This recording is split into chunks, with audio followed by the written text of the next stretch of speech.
R fluency, spoken English is for those who don't know English. I at least think so. George Bernard শয়ের একটা প্রবন্ধ আমি পরে একদিন সময় পেলে আপনাদের বলবো, আজকে সময় নেই। Spoken English and broken English. 2000 most probably 2006-07 যখন ডিগ্রি কোর্সে ছিল, আমি তখন পড়াতাম।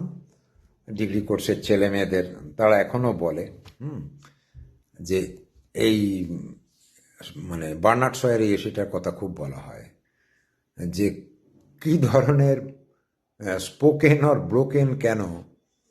আপনাদের বলবো এটা কাজের জন্য, এর জন্য কিছু শিখতে হয় না।